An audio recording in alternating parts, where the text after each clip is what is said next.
Somos una familia que ama y se apasiona por Jesús, que sirve a la gente, que camina en la gracia de Dios y en el poder de su Espíritu Santo para establecer su reino en todo lugar. Hablamos de su amor, de su perdón, de su gracia, de la nueva manera de vivir por medio de su Espíritu. Nuestra misión es alcanzar, consolidar, discipular y enviar personas para el establecimiento del reino de Dios. Somos una comunidad cautivada por el amor de Jesús para amar a todos.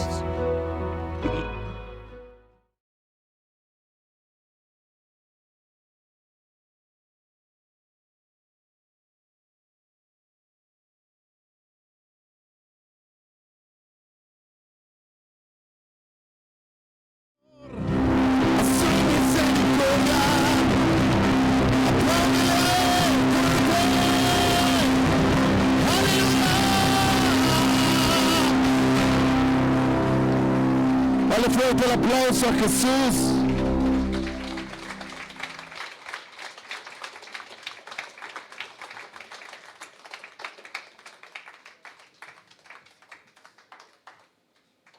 Amén. ¿Cuántos creen que Él nos ama? Con amor eterno te ha amado, dice la Escritura. Dice, Él nos prolongó su misericordia. Tome su lugar, por favor. Salude a la persona que esté cerca de usted. Dígale, bienvenido. Qué bueno es verte en esta tarde, en esta noche ya.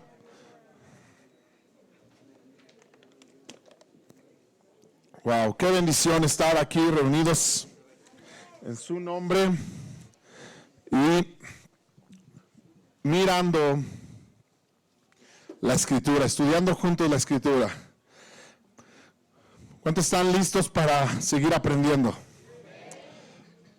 Recuerden que cada jueves estamos meditando juntos la carta que Pablo le escribió a la iglesia en Roma. Por eso se llama la carta a los romanos. ¿Estamos de acuerdo?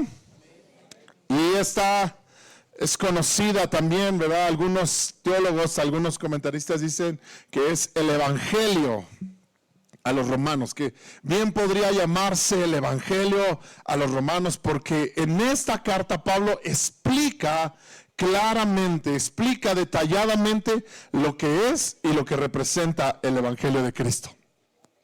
Tú y yo necesitamos siempre escuchar el Evangelio. ¿Alguien necesita escuchar el Evangelio?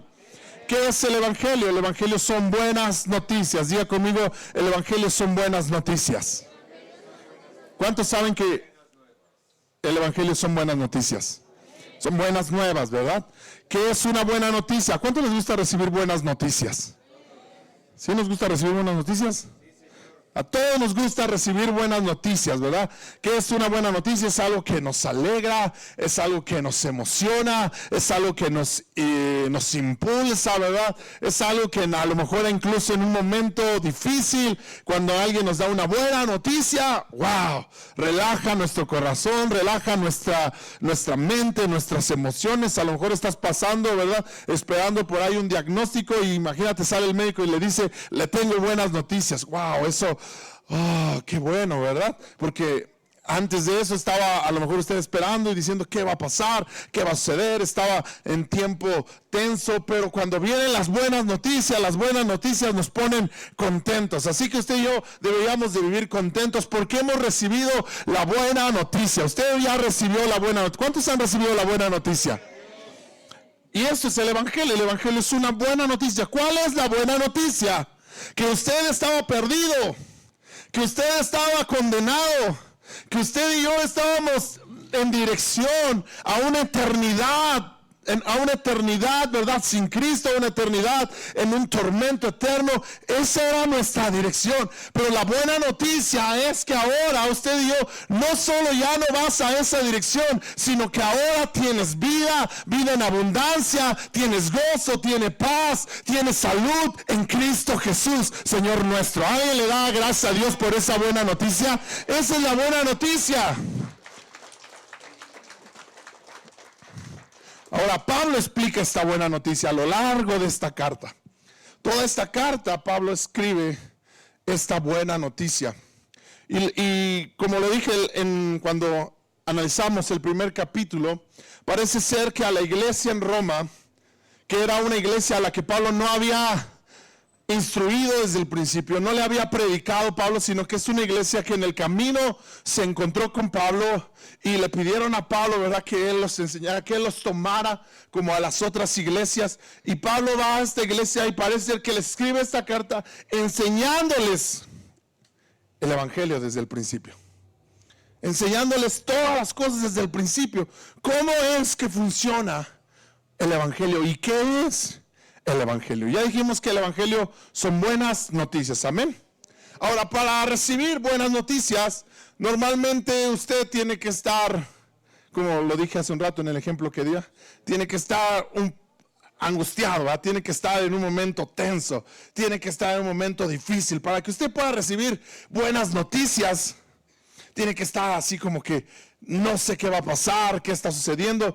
Y los primeros capítulos de Romanos, el capítulo 1 y el capítulo 2 y el capítulo 3 que hoy vamos a ver, son eso.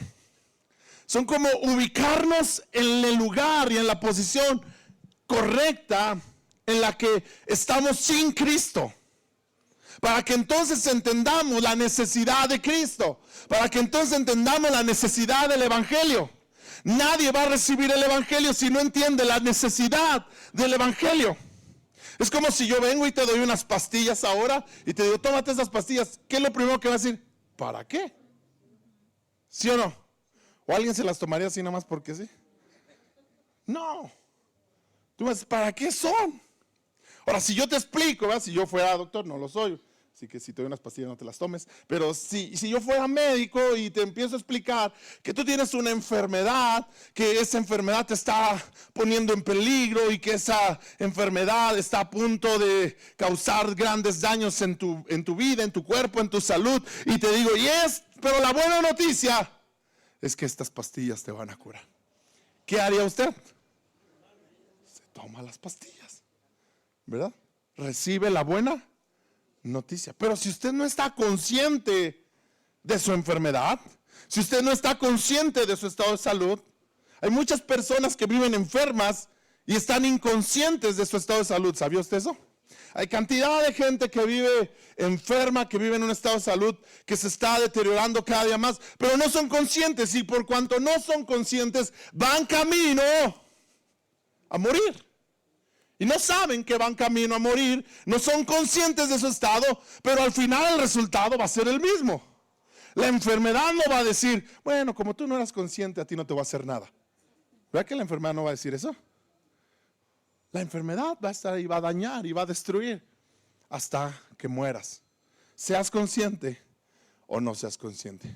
Y lo que hace el apóstol Pablo en estos capítulos primeros del Evangelio de Romanos o de la carta a los romanos es mostrarnos y es señalarnos que necesitamos el Evangelio.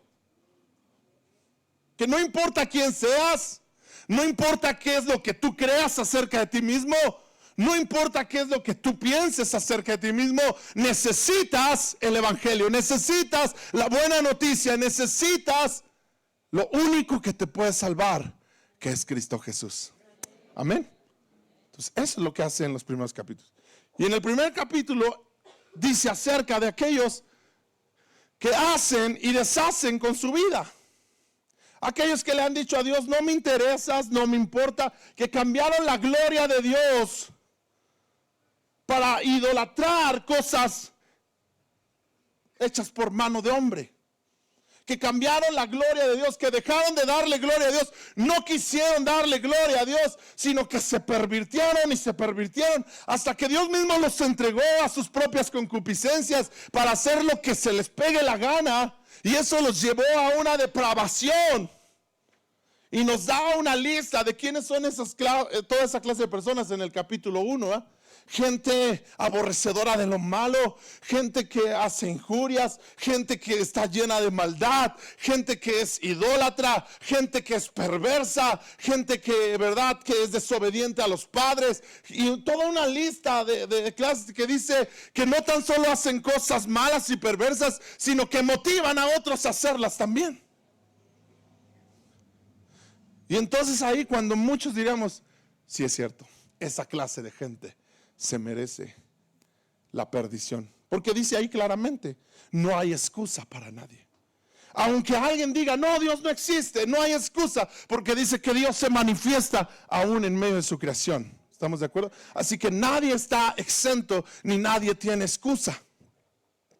Pero ahí entonces diríamos, bueno, esa clase de personas merece la condenación. Ha hecho tantas cosas malas que merece la condenación. Pero inmediatamente en el capítulo 2, que es el capítulo que se vio la semana pasada, entonces viene hacia aquellas personas que nunca han hecho toda esa clase de cosas malas y perversas.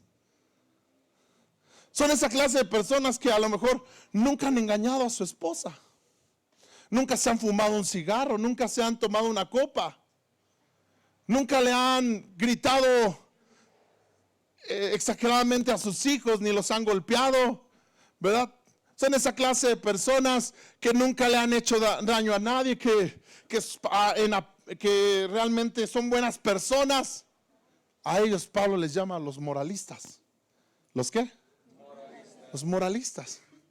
Y si tú crees que por ser moralista ya estás, dice no, estás igual de perdido que estos otros. Tú que juzgas, haces lo mismo que juzgas. Y no en lo exterior, pero dentro de ti estás lleno de lo mismo que están llenos aquellas personas que hacen toda esta clase de perversiones. Y luego le habla no solo a esta clase de personas, sino incluso a aquellos que creen que tienen una relación con Dios. Y le habla al pueblo judío y le dice, ¿tú crees que por tener el nombre de judío ya estás bien? Pues te quiero decir que tampoco, porque no es judío el que lo es por fuera, sino es judío el que realmente tiene la fe de Cristo en su corazón. Amén. Y entonces caemos al capítulo 3. Vamos a leer el capítulo 3. Ya Pablo nos dijo que no está, que el que hace perversidades, lógicamente, está fuera, está destituido de Dios. Pero ya también nos dijo que la persona moral, por el simple hecho de ser moral, también está destituida de Dios.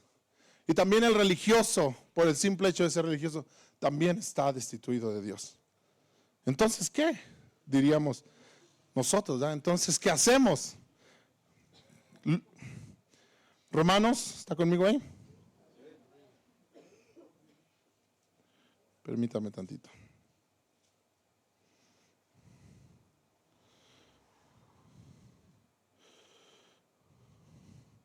Romanos capítulo 3. Y vamos a mirar, dice, entonces, ¿cuál es la ventaja de ser judío? Recuerden que el capítulo 2 termina hablándole a los judíos. Y parece ser que Pablo está diciendo, pues al final ser judío no tiene ningún sentido, ¿verdad? Dice, ¿cuál es la ventaja de ser judío? ¿Tiene algún valor la ceremonia de la circuncisión? Claro que sí, tiene muchos beneficios. En primer lugar, a los judíos se les confió toda la revelación de Dios. Es cierto, algunos de ellos fueron infieles, pero ¿acaso eso significa que porque ellos fueron infieles, Dios también será infiel? Por supuesto que no. Aun cuando todos los demás sean mentirosos, Dios es veraz, como dicen las Escrituras acerca de Él. Amén. Y entonces Pablo le dice, ¿tiene algún valor ser judío? ¿Tiene alguna ventaja ser judío? Y Pablo dice, sí, tiene una ventaja. ¿Cuál es la ventaja? Que el pueblo judío ha tenido por legado la ley de Dios y la enseñanza de Dios. El pueblo judío por legado y por historia ha tenido la ley de Dios en su caminar, en su andar. Y eso los ha llevado a ser diferentes a otros pueblos. Eso los ha llevado a ser diferentes a otras naciones. El hecho de que ellos tengan la palabra de Dios los ha llevado a vivir de una manera distinta. Y muchos de ellos lo hacían simplemente por tradición y por ¿cómo se llama? Y por simples rudimentos, ¿verdad? No lo hacían porque realmente su corazón estuviera transformado, pero al final lo hacían. Y eso los llevó a vivir de una manera distinta a otros pueblos. Se dice, ¿verdad? En los años, no recuerdo exactamente qué años, pero cuando fue la peste negra en Europa, ustedes saben que la peste negra mató millones de personas alrededor de toda Europa, ¿sí? Y esta peste vino a través de la falta de higiene, de la falta de tener higiene en las personas. En la Edad Media, en aquellas épocas no había ninguna higiene. Si usted investiga cómo vivían y cómo eran sus situaciones de salud y todo eso, pues no tenían ningún conocimiento. Pero el pueblo judío, por enseñanza y por ley, eran un pueblo diferente. ¿Sabes? El pueblo judío hacía cosas por ley que eran higiénicas para ese tiempo. ¿Sí? Por ejemplo, el pueblo judío se lavaba las manos. Era algo que nadie hacía. Nadie en todo aquel tiempo, nadie se lavaba las manos. Todo el mundo comía así, sin lavarse las manos. Pero el pueblo judío, Dios les había ordenado que antes de comer se tenían que lavar las manos. Recuerde usted que hasta Jesús mismo, algunos fariseos fueron y dijeron: ¿por qué tus discípulos no se lavan las manos? ¿Verdad? No cumplen con el ritual de lavarse las manos, porque para ellos era un ritual. Pero al final el llevar a cabo esos rituales los llevó a librarse de cosas como la peste negra. ¿Está conmigo? Entonces dice Pablo, sí tiene una ventaja. Sí tiene una ventaja. No es la ventaja que a veces piensan que simplemente por ser judíos ya están más cerca de Dios. Esa no era la ventaja, pero al final sí tiene una ventaja. Ahora, trayéndolo a nosotros, podríamos decir, ¿tiene alguna ventaja ir a la iglesia cristiana? ¿Tiene alguna ventaja ser cristiano, venir cada 8 días, congregarse? ¿Tiene alguna ventaja? Claro, tiene una ventaja. Pero el hecho de simplemente venir a la iglesia y llamarte cristiano no te salva. ¿Está conmigo? No te salva. Aunque sí hay ventajas. Tú enseñas a tus hijos, ¿verdad? Desde pequeños y les enseñas a no tomar, a no fumar, a no drogarse, que eso no es correcto. Y eso y todo eso. Y van creciendo y son cosas de los que los alejas. Pero no quiere decir que ya son salvos por eso. Ellos necesitan encontrarse con Cristo y necesitan un Salvador. Amén. ¿Me está entendiendo el punto? Entonces Pablo dice, ¿tiene alguna ventaja ser judío? Sí, sí tiene una ventaja. Sí hay una ventaja. Porque la palabra de Dios es fiel. Diga conmigo, la palabra de Dios es fiel. Ahora, dejen claro y dice, algunos de ellos no han sido fieles. Muchos de ellos no han sido fieles. Eso no quiere decir que entonces Dios es infiel, sino que Dios es y seguirá siendo fiel. Diga conmigo, Dios es fiel. Dios es fiel. A pesar de que muchos, aquellos judíos muchos no fueron fieles, y aún hoy muchos no somos fieles a Dios, pero eso no invalida la palabra de Dios. ¿Alguien dice amén a eso? Aun cuando todos los demás sean mentirosos, Dios es veraz. Diga conmigo, Dios es veraz. Diga conmigo, todos los demás, incluido yo, somos mentirosos. Pero Dios es veraz. Nosotros mentimos. ¿O usted no miente? Mentirosos. ¿Ya? Todos mentimos. Pero Dios es fiel a sus palabras. Dios no habla mentiras. Así que tú y yo tenemos que creer eso. Dios es veraz.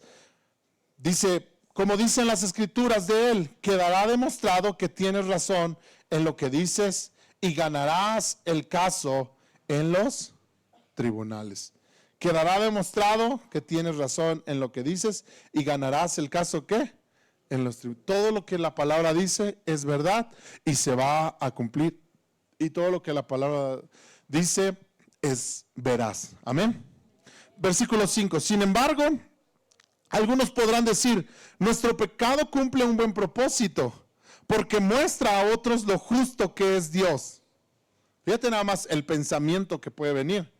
Dice, algunos pueden decir, nuestro pecado cumple un buen propósito, ¿sí? Porque muestra a otros lo justo que es Dios. ¿No es injusto entonces que Dios nos castigue? Está hablando de que Dios es veraz. Y en su veracidad, Él ha dicho, ¿verdad? Que Él ha dicho que el pecado tiene consecuencia, que el pecado tiene que tener una paga. ¿Sí? Y la paga es un castigo, el castigo de Dios. Pero entonces aquí alguien piensa y dice, algunos pueden decir, ¿no es injusto Dios al hacer eso? ¿No es injusto Dios al castigar a una persona que al final mostró que Dios seguía siendo bueno? Y alguien pudiera pensar así. Alguien pudiera pensar, qué injusto es Dios, que castiga si al final está sirviendo de ejemplo, ¿no? O sea, es como... Escuché, ¿verdad? Como alguien que dijera, de repente un policía detiene a un ladrón y lo tiene ahí, ¿verdad? Apresado, y de repente el ladrón dice, oye, cálmate, si no fuera por mí tú no tendrías trabajo. ¿Por qué me detienes? Yo al final, si yo no existiera, tú no tendrías trabajo. ¿Se oye lógico? ¿Se oye sabio eso?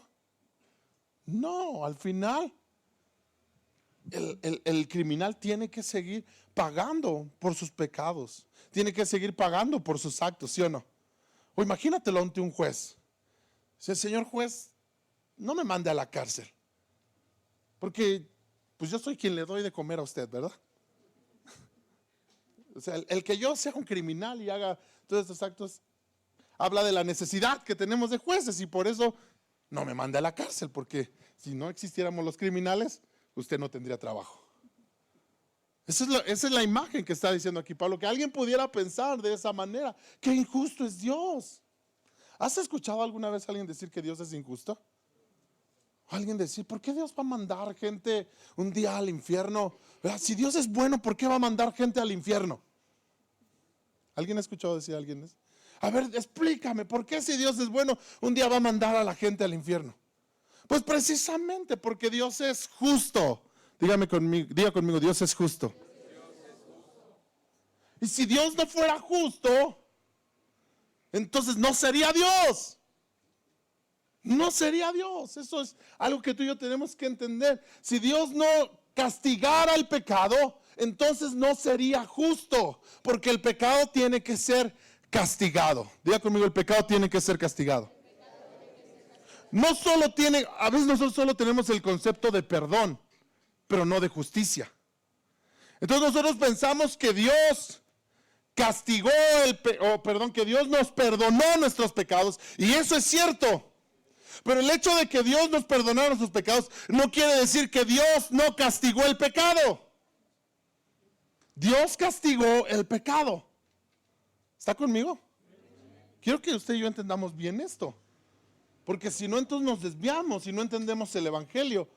A veces creemos en un evangelio donde Dios dice, bueno, ya te voy a perdonar, te la voy a pasar. Eso es algo corrupto, ¿sí o no? O sea, si usted comete una infracción y el policía le dice, bueno, te la voy a pasar, ¿cómo se llama eso? ¿Cómo se llama eso? Corrupción. Usted tiene que pagar la infracción que cometió. ¿Está conmigo? Usted la tiene que pagar. Más, si alguna vez un policía le dice, te la voy a pasar, usted dígale, no me la pase, tengo que pagarla. Porque eso es justo. Diga conmigo, eso es justo. Y usted es una persona que ahora tiene la justicia de Dios dentro de usted, ¿sí o no? Ahora, si usted es el que le dice al policía, pásame la poli, no seas mala onda. O le dices, ¿cómo nos vamos a arreglar? ¿Cómo se llama eso? Corrupción. Entonces, pensar en un Dios que nos dijo, bueno, no hay problema, sí, ya sé que pecaste, ya sé que eres un adúltero, ya sé que eres un mentiroso. Dice aquí, todo hombre es mentiroso. Entonces pensar en un Dios que dice, ya sé que eres un mentiroso, pero mira, vamos a hacer como que no vi. Vamos a hacer como que no escuché. Estaríamos pensando en un Dios corrupto. Entonces no sería Dios. ¿Está conmigo? Usted tiene que pensar en un Dios justo. Por eso el pecado tiene que tener un castigo, tiene que tener una paga.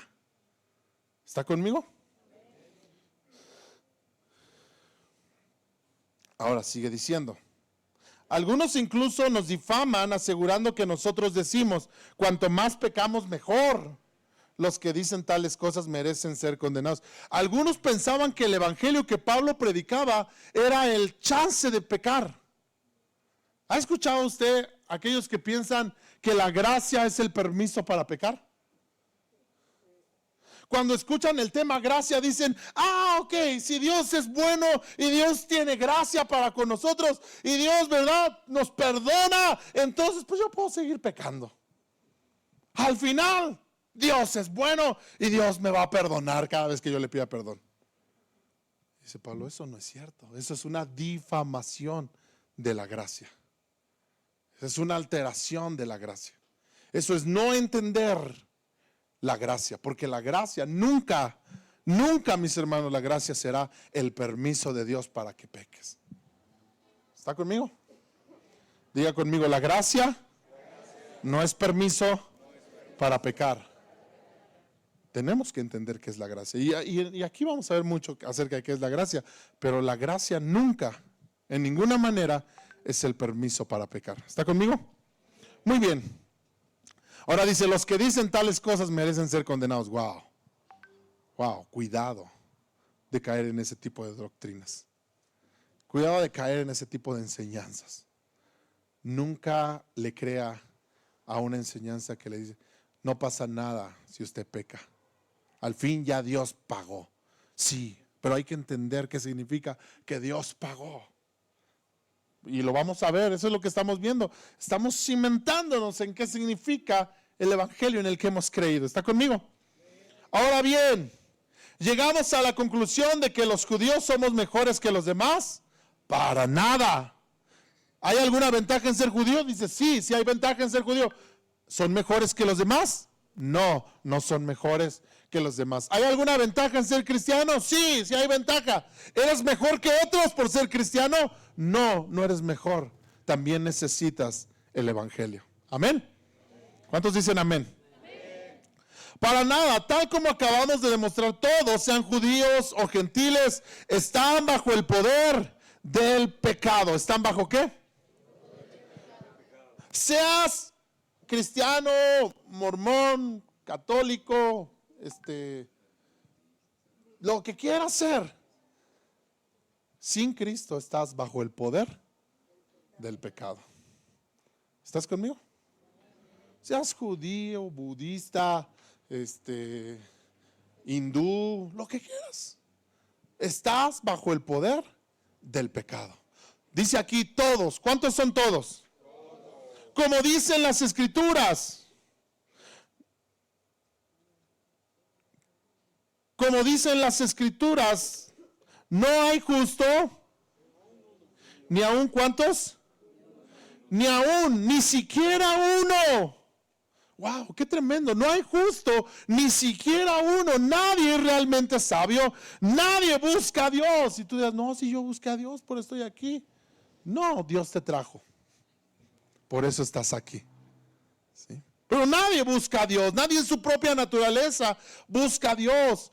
Todos se desviaron. Todos se volvieron inútiles. No hay ni uno que haga lo bueno. Ni uno solo. Diga conmigo, ni uno solo.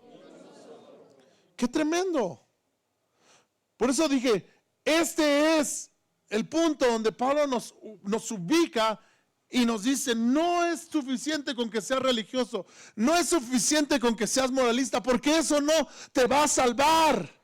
No es suficiente con que vayas a la iglesia, no es suficiente con que te sientes cada semana a escuchar un mensaje, no es suficiente, nada de eso te puede y tiene el poder de salvarte, nada de eso tiene el poder de cambiarte la vida, porque tu naturaleza siempre será, o tu naturaleza humana siempre será de pecado. Entonces nos vamos a dar cuenta que necesitamos otra cosa. no la moralidad y no la religiosidad. Necesitamos otra cosa. Nos estamos dando cuenta que en mi propia naturaleza no es suficiente y no me va a alcanzar para salvarme. ¿Me está entendiendo? ¿Está conmigo hasta aquí? Ok, porque nadie hace lo bueno. O sea, realmente aún aquella persona que se cree buena, no hace lo bueno. Hay gente que cree que es buena. ¿Sí o no? ¿No le pasa que usted le dice a alguien, oye, necesitas de Dios? Y te dice, no, si yo no hago nada malo.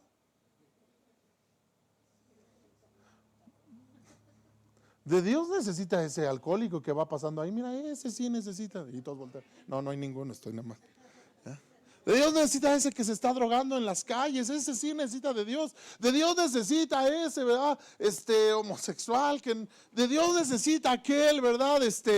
Y empezamos a señalar a aquellos que según nosotros sí necesitan de Dios. Pero tú dices, pero yo no hago nada de eso. Yo soy bueno. Bueno, la Biblia dice que tú no eres bueno. Porque no hay quien haga lo bueno. No hay justo ni aún uno, ni siquiera uno. ¿Se acuerda cuando Abraham oró por Sodoma y Gomorra? Intercedió, pero intercedió diciéndole, Dios, si hubiera 10 justos, ¿salvaría la ciudad? ¿Y qué le contestaba Dios? Sí, si hubiera 10 justos, salvaría la ciudad. Bueno, Dios, no nos vamos a poner tan exigentes, ¿verdad? Porque ya 10 justos, estamos hablando de varios, ¿verdad? Vamos a suponer que nada más hay 5 justos. ¿Tú salvarías la ciudad? Y Dios dice, sí, si hubiera 5 justos, salvaría la ciudad. Bueno, no nos vamos a poner exigentes, Dios. No, ya sé que eso de 5 justos. Vamos a poner que hubiera nada más 3. O nada más 2, Señor. Al final, ¿qué pasó con Sodoma y Gomorra? ¿Por qué la destruyó Dios? Porque no había... ¿Está conmigo? Ahora, es interesante que en Hebreos Dios le llama a Lot justo, pero vamos a ver después por qué le llama justo, porque ahí es donde vamos a querer llegar, ¿sí? Porque usted y yo tenemos que entender esto, pero no hay justo ni uno, ni aún uno. No hay quien haga lo bueno, ni uno solo. ¿Está conmigo? Lo que hablan es repugnante como el mal olor de una tumba abierta. Su lengua está llena de mentiras, veneno de serpientes gotea de sus labios. Su boca está llena de maldición y de amargura, se apresuran a matar. Siempre hay destrucción y sufrimiento en sus caminos. No saben dónde encontrar paz, no tienen temor de Dios en absoluto. Y luego usted dice, no, ¿cómo crees? Yo no soy así. Bueno, ponte en una situación difícil y después platicamos.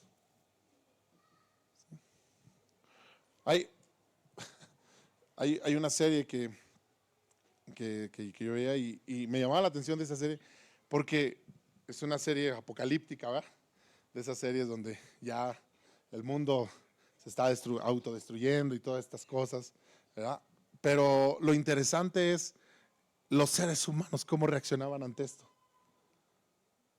Y los seres humanos ante situaciones difíciles, sale lo peor. Aún aquellas personas que a lo mejor eran muy buenas en situaciones favorables, eran muy buenas y muy amables, de repente ante una situación donde lo único que hay es un plato de comida para el que lo agarre primero, ¿qué crees que hacen? ¿Qué crees que hacen? No hay justo ni aún uno. Es más, bueno, no nos vamos a una serie, la Biblia lo dice. Habla acerca de una ciudad llamada Samaria, que en su momento, dice, pasó una situación de hambre, de una gran sequía y hambre, y dice que un día vinieron ante el rey 2 mujeres, una acusando a la otra y diciéndole, oye, estamos en esta situación de hambre, y teníamos tanta hambre que ayer dijimos, nos vamos a comer a nuestros hijos, y nos comimos a mi hijo, pero hoy nos tocaba comernos al hijo de ella, y esta lo escondió. Oiga, tú dices, ¿eso está en la Biblia? Sí, eso está en la Biblia. Porque no hay justo ni aun uno. O sea, ¿quién en su cabal juicio se come a su hijo? Pero ante una situación como esa, no hay justo ni aun uno. ¿Estamos cayendo a la realidad del ser humano? Esta es la realidad del ser humano. La realidad del ser humano no es que sí hay unas personas que son buenas, hay otras que son malas. No, la realidad del ser humano es que todas las personas, todos, sin excepción, somos esto: lenguas mentirosas, llenos de maldad, llenos de injuria. Qué situación, ¿no? Ahora, si termináramos aquí, si la escritura terminara con esto, pues ya, no hay nada que hacer. Estamos condenados todos, porque nadie se salva, ¿verdad? Entonces, ¿quién se salva de esto? Wow. Pero ahora, diga conmigo, pero ahora. Dígalo fuerte, pero ahora. Tal como se prometió tiempo atrás en los escritos de Moisés y de los profetas, Dios nos ha mostrado cómo podemos ser justos ante Él sin cumplir con las exigencias de la ley. Wow. Entonces aquí empieza Pablo a introducir las buenas noticias. Hasta este momento Pablo solo ha hablado de las noticias malas. La mala noticia es que eres un ser humano. Y por el hecho de ser un ser humano, tú eres alguien malo, sin excepción. No importa que te creas muy moralista, no importa que te creas muy religioso, no importa que te creas muy bueno, no importa que pienses que tú no le haces daño a nadie. Tú eres una persona, yo soy una persona llenos de maldad, llenos de mentira, llenos de un montón de cosas que nos separan de Dios y nos hacen estar expuestos al castigo de Dios. Nos merecemos el castigo de Dios, y si Dios no nos castigara, entonces sería injusto, y Dios no es injusto. Si Dios no castiga el pecado, entonces Dios es injusto, y Dios no es injusto. Pero entonces hay una buena noticia. ¿Cuál es la buena noticia? Dios ha mostrado cómo podemos ser justos. ¿Cómo podemos ser qué? ¿Cómo podemos ser qué? Ahora, esta palabra justos, ¿sabes? Esta palabra justos es una palabra tremenda. Tremenda en gran manera. Porque nosotros pensamos a veces términos de justicia como de a ti te tocan 3 y a mí me tocan 3 y eso es lo más justo. ¿Ya? ¿A poco no usted ha pensado eso, justicia? ¿Qué es eso? ¿Ya? ¿Qué es justicia? Pues justicia es que nos toque a todos iguales. Pero delante de Dios, o la palabra que quiere decir aquí justicia, y en todo el Nuevo Testamento normalmente la palabra que quiere decir justicia no nada más se está refiriendo a esa situación de equidad. Justo se está refiriendo a la misma naturaleza de Dios. Cuando dice que Dios es bueno. ¿Que Dios es qué? Bueno. Cuando dice que Dios es bueno y solamente Él es bueno, solamente Él es entonces justo. Solamente Él tiene en sí esa capacidad de hacer siempre lo bueno. Entonces, cuando de repente la escritura dice, ahora hay un camino para que tú también seas justo, y que de la misma manera haya en ti, de dentro de ti, surja esa capacidad de hacer cosas buenas. Esto está increíble. Esto está impresionante, mis hermanos. Dice, Dios nos hace justos a sus ojos. Escucha esto. Cuando ponemos nuestra fe en Jesucristo. Y eso es verdad para todo el que cree, sea quien sea. Dios te hace justo.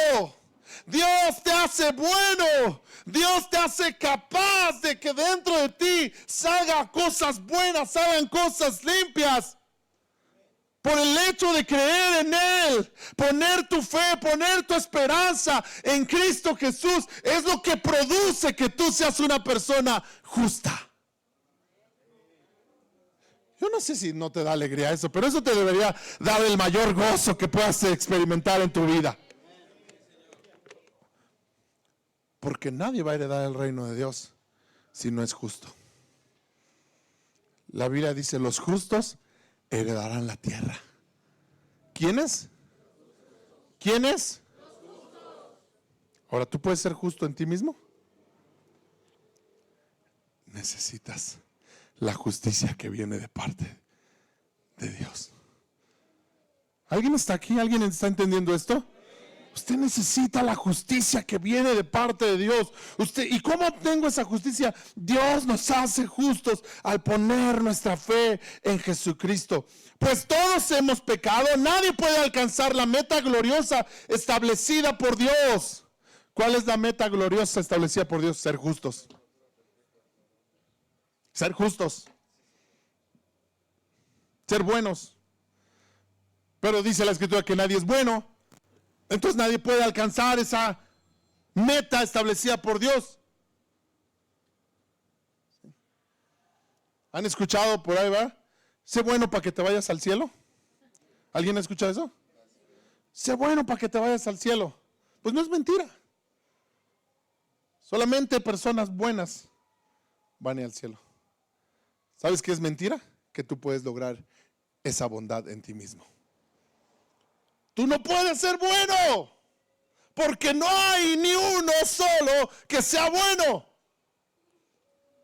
Entonces tú necesitas creer en Jesucristo, porque solo creer en Jesucristo te hace bueno delante de Dios. Solo creer en Jesucristo te presenta como alguien justo delante de Dios, como alguien recto delante de Dios, como alguien sin pecado delante de Dios, y entonces tienes entrada al reino de Dios. Es la única forma. Si usted busca ser bueno en sus propias fuerzas, no lo va a alcanzar. No hay forma de llegar a la meta en mis propias acciones. Necesito creer en Jesús. Diga conmigo, necesito creer en Jesús. Pues todos hemos pecado, nadie puede alcanzar la meta gloriosa establecida por Dios. Sin embargo, en su gracia, Dios gratuitamente, diga conmigo gratuitamente. Dígalo otra vez, gratuitamente. Ahora, gratuitamente no significa sin costo. Pensamos que gratuitamente significa, y luego lo llevamos al tema de que, gratuito significa que no tiene costo. No, gratuito no significa que no tiene costo. Gratuito significa que tú no lo tienes que pagar. ¿Entiende la diferencia de esto? ¿Sí? Gratuito no tiene costo. Es gratuito. No. Gratuito es, no lo tuviste que pagar tú. Oiga, si yo vengo, ¿verdad? Y le digo, a ver, hermano, le regalo este teléfono. Él lo recibió ¿cómo? ¿Cómo lo recibió? ¿Pero eso significa que no tiene un costo? ¿Verdad que tiene un costo? Y alguien tuvo que pagar este costo. ¿O no? Alguien tuvo que pagar este costo. El que lo recibió gratuitamente, pero no significó que no tuviera un costo. Porque a veces pensamos que la salvación no tiene costo. ¿Y sabe por qué le digo que pensamos que la salvación no tiene costo? Porque no le damos el valor que tiene. ¿Por qué no le damos el valor que tiene? Porque creemos que no tiene costo.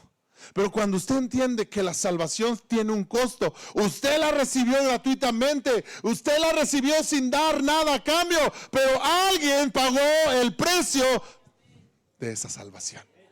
Alguien pagó el precio de esa salvación. Alguien recibió la factura de esa salvación. Todo tiene un costo. Entonces dice, Dios nos ha dado esa gracia gratuitamente. Nos hace justos a sus ojos por medio de Cristo Jesús, quien nos libró del castigo de nuestros pecados. ¿El pecado tiene castigo? ¿El pecado tiene castigo? Pero si usted cree en Jesús, usted no recibe ese castigo. Wow. Si usted cree en Jesús, usted no recibe ese castigo. Pero no significa que no tiene castigo. Dios no dijo, bueno, voy a hacer como que no pecaron. Me volteo tantito y pequen todo lo que quieran, les doy 5 minutos y luego ya volteo y ya son santos todos. Eso no pasa. ¿Verdad que eso no pasa? Delante de Él están todas nuestras faltas. Y a menos que sean pagadas, no hay forma de tener relación con Él. ¿Está conmigo? Entonces, el pecado tuvo un costo. Yo no lo pagué, pero tuvo un costo. Ahora, fíjate lo que dice. Pues Dios, diga conmigo, Dios ofreció a Jesús. Aquí está la clave. Aquí está, pues Dios ofreció a Jesús como el sacrificio por el precio del pecado. Se pagó con Cristo Jesús.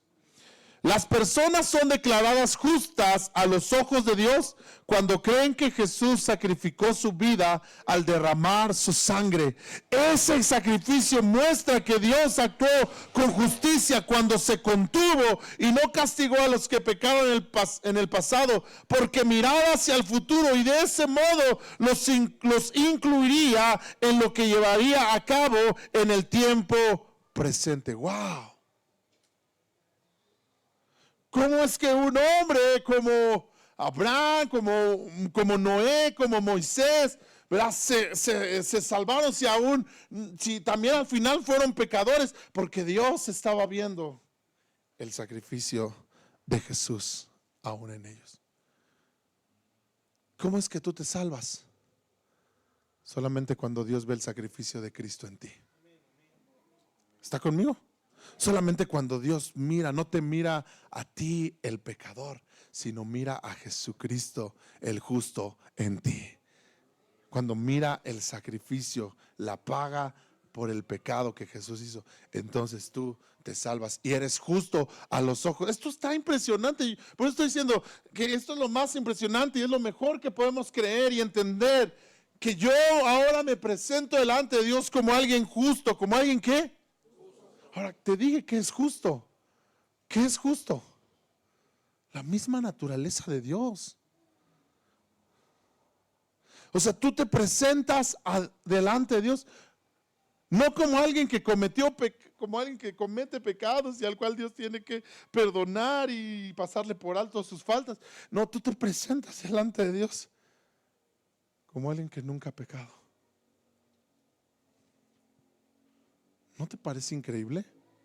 ¿No te parece glorioso? ¿No te parece maravilloso? ¿No te parece lo más grande y lo más glorioso que puedas ver y pensar? Es más, ni siquiera a veces lo alcanzamos a comprender, pero esto es por fe. Usted va adelante. Por eso Hebreos capítulo 4 dice: acérquense pues confiadamente al trono de la gracia, acércate a la misma presencia de Dios, porque ya no hay nada que te impida acercarte a Dios. Ahora tú te puedes acercar a Dios como si nunca hubieras pecado.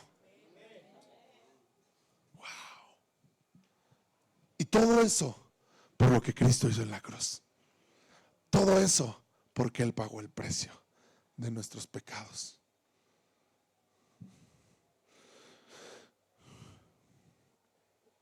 Porque Él mismo es justo y imparcial, y a los pecadores los hace justos a sus ojos cuando creen en Jesús. ¿Podemos entonces jactarnos de haber hecho algo para que Dios nos acepte? Cuando entiendes esto, cuando te cae esto, entonces, ¿hiciste tú algo? ¿Alguien aquí hizo algo para que Dios lo aceptara? ¿Alguien lo hizo? Entonces, ¿por qué a veces pensamos que si hacemos algo, Dios nos va a hacer cierto favor?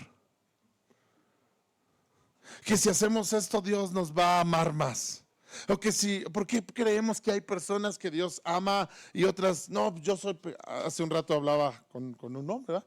Y me decía, bueno, yo no sé, ustedes, yo soy bien pecador, y ustedes que sí están más así, ¿verdad?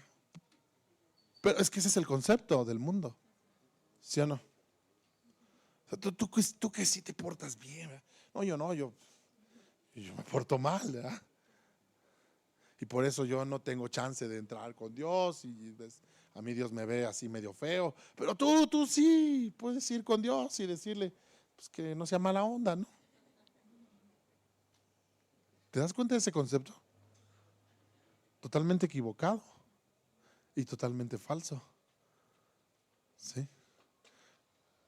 Yo me puedo presentar a Dios, pero no por algo que yo hice, por algo que Él hizo. Yo me puedo presentar a Dios, pero no por nada que yo haya hecho. No porque yo me gané esto con mi bien portarme, o con mi forma de ser, o con mi amabilidad, que siempre los trato bien. Yo los trato bien, ¿verdad?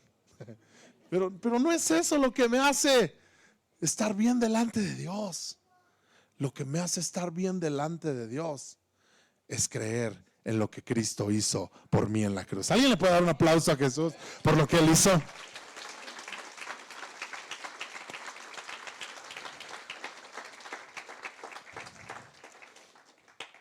Después de todo, ¿acaso Dios es solo el Dios de los judíos? No, es también el Dios de los gentiles. Claro que sí. Hay un Dios y Él hace justas a las personas, tanto a los judíos como a los gentiles. Todo el que cree en Jesús puede presentarse como justo delante de Dios. Únicamente por medio de la fe. Entonces, si hacemos énfasis en la fe, eso significa que podemos olvidarnos de la ley. Y aquí hay una pregunta bien interesante. Qué interesante, ¿sí o no?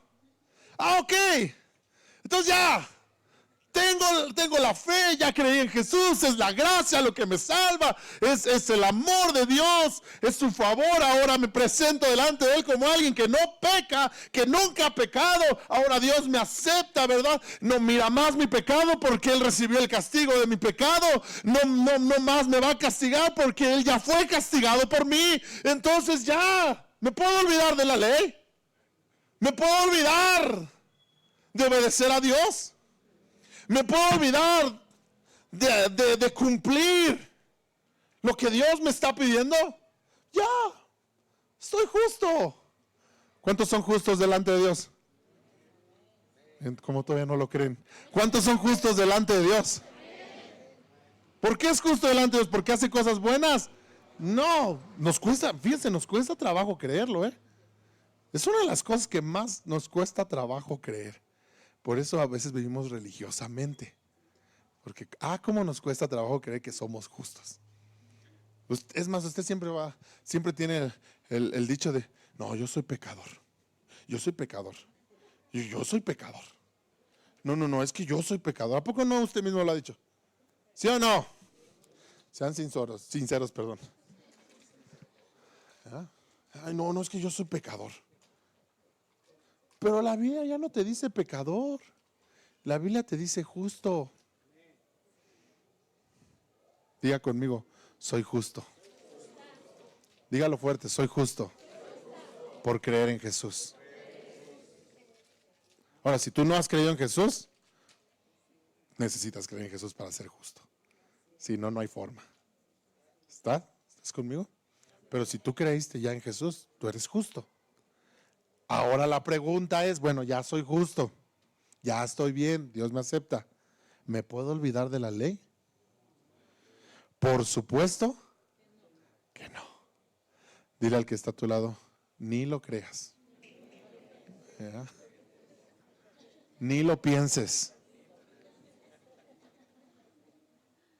Porque entonces nos engañamos. De hecho, solo cuando tenemos fe, cumplimos verdaderamente la ley.